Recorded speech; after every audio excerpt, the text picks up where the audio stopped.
وبرکاتہ وعلیکم السلام ورحمۃ اللہ وبرکاتہ۔ نحمدہ ونصلی علی حبیبہ الکریم اما بعد فاعوذ باللہ من الشیطان الرجیم بسم اللہ الرحمن الرحیم لقد من اللہ علی المؤمنین اذ بعث فیہم رسولا من انفسہم یتلو علیہم آیاتہ وَيُعَلِّمُهُمُ الْكِتَابَ وَالْحِكْمَةَ وَيُزَكِّيهِمْ وَيُعَلِّمُهُمُ الْكِتَابَ وَالْحِكْمَةَ وَإِنْ كَانُوا مِنْ قَبْلُ لَفِي ضَلَالٍ مُبِينٍ آمنت باللہ صدق اللہ العلی العظیم۔ درود پاک پڑھ لیجئے۔ اللہم صلی علی سیدنا و مولانا محمد معدن الجود والکرم وآلہ واصحابہ وبارک وسلم صلاۃ و سلاما علیک یا رسول اللہ وسلم علیک یا حبیب اللہ۔ مخدوم گرامی مرتبت، آبرو اہل سنت، پیر طریقت حضرت علامہ الحاج ڈاکٹر محمد امین صاحب دامت برکاتہم العالیہ،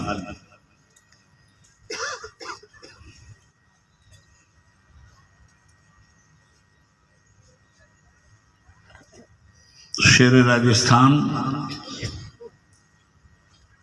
حضرت علامہ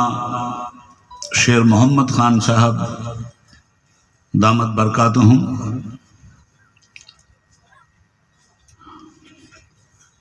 اس خانقاہ کے صاحب سجادہ، اسٹیج پہ تشریف فرما علماء ملت اسلامیہ،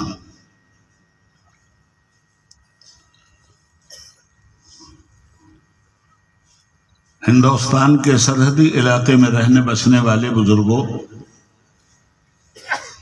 ہم عمر ساتھیوں، نوجوان دوستوں، اسلامی بھائیوں،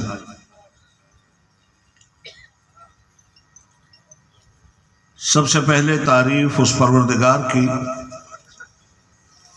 اور حمد و ثنا اس رب العلا کی جس نے کائنات کی سب سے بڑی نعمت ہمیں مصطفیٰ دیا، اور کائنات کے ذرے ذرے کا درود و سلام ان محترم مقدس مکرم محتشم مصطفیٰ مجتبیٰ علیہ التحیۃ والثناء پر،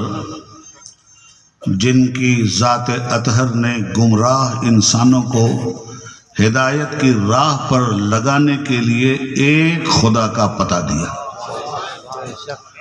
ایک دیکھنے والے کا کہا مان لیا ہے، بن دیکھے تجھے ہم نے خدا مان لیا ہے۔ حضرات محترم، ہماری آپ کی علماء ملت اسلامیہ کی یہ ہمہ جہت خوشبختی ہے کہ آج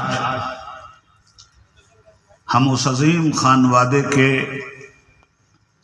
فیض کو پیکرے جسمانی میں دیکھ رہے ہیں،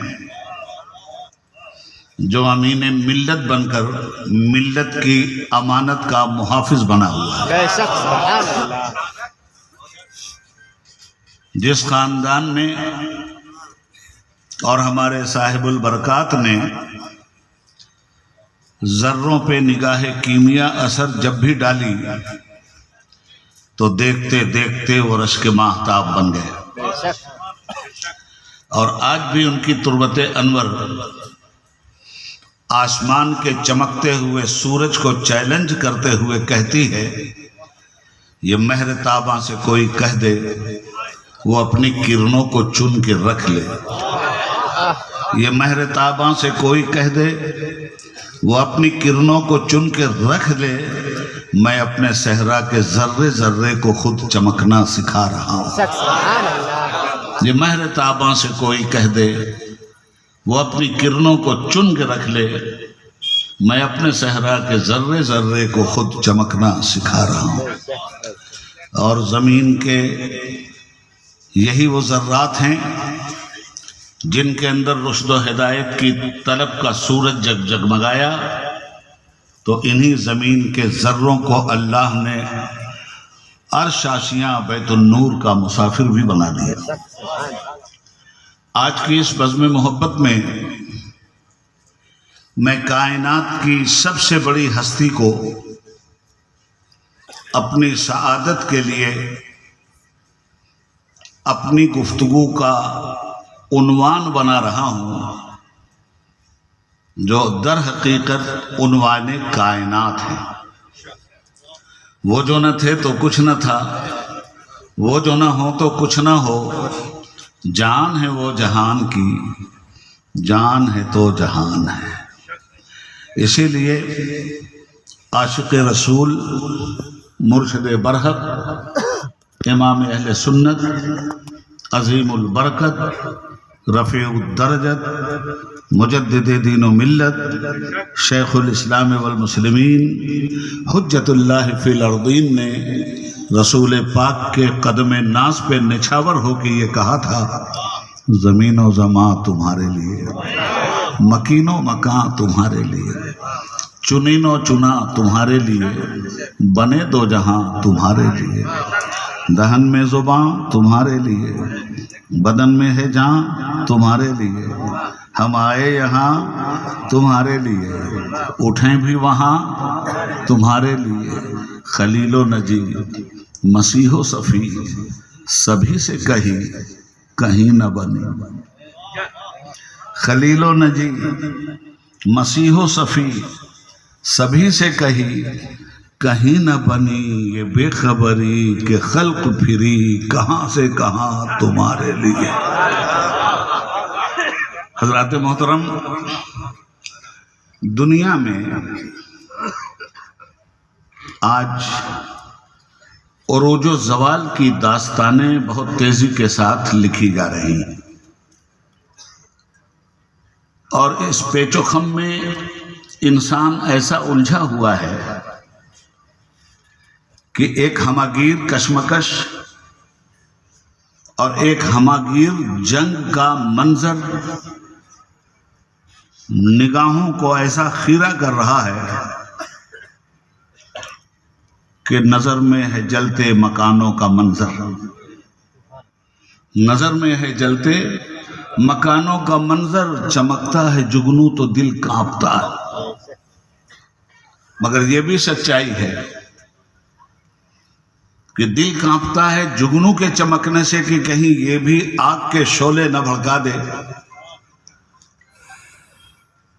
مگر آگ کے شعلے بھڑکانے والے اپنے چہرے پہ نقاب لگا کر کچھ زمانے تک تو دنیا کو دھوکہ دے سکتے ہیں، مگر اس تاریخ اور اتہاس کا کیا کرو گے جسے درپن کہتے ہیں، اور درپن کبھی جھوٹ نہیں بولا کرتا۔ بے شک بے شک۔ اس لیے گزرتا ہے ہر شخص چہرہ چھپائے، گزرتا ہے ہر شخص چہرہ چھپائے، کوئی راہ میں آئینہ رکھ گیا ہے، اور آئینے کا سامنا کرنا ہر ایک کے بس کی بات نہیں ہے۔ اس کے لیے سفید اور اجلا چہرہ ہونا چاہیے، بے داغ کیریکٹر ہونا چاہیے، شاندار صورت ہونی چاہیے، شاندار سیرت ہونی چاہیے۔ تو آج یہ جو پوری دنیا ایک دوسرے سے نبردآزما ہے، اس کی وجہ کیا ہے؟ یاد رکھیے گا کہ یہ تیغ اور شمشیر کی جنگ نہیں ہے، یہ بم اور بارود کی بھی جنگ نہیں ہے۔ یہ جنگ اس لیے نہیں ہو رہی ہے کہ تمہارے پاس بارود ہے ہم تمہیں دبا لیں گے، یا ہمارے پاس ایٹم بم ہے ہم تمہیں خاکستر کر دیں گے، نہیں۔ یہ جنگ ثقافت کی جنگ ہے، یہ جنگ طرز حیات کی جنگ ہے، یہ جنگ آئیڈینٹیٹی کی جنگ ہے، یہ جنگ اپنی شناخت کو غالب کرنے کی جنگ ہے۔ اس جنگ میں ہر فلسفہ فکر یہ چاہتا ہے کہ ہم ساری دنیا پر اپنی تہذیب کو غالب کر دیں، تو یہ تہذیب کی جنگ ہے جو تلواروں سے نہیں لڑی جاتی، دماغ سے لڑی جاتی ہے، علم سے لڑی جاتی ہے، شعور سے لڑی جاتی ہے، آگہی سے لڑی جاتی ہے، فکر سے لڑی جاتی ہے، تدبر سے لڑی جاتی ہے، تذکر سے لڑی جاتی ہے۔ تاریخ کے پس منظر میں فکر کا جرنل اپنا قدم آگے بڑھاتا ہے۔ تو یاد رکھیے گا کہ یہ جنگ جو پوری دنیا میں ہو رہی ہے یہ ثقافت کی جنگ ہے، اور ثقافت کی جنگ کا کیا مطلب ہوتا ہے؟ ہم نے جو طرز معاشرت اختیار کیا ہے،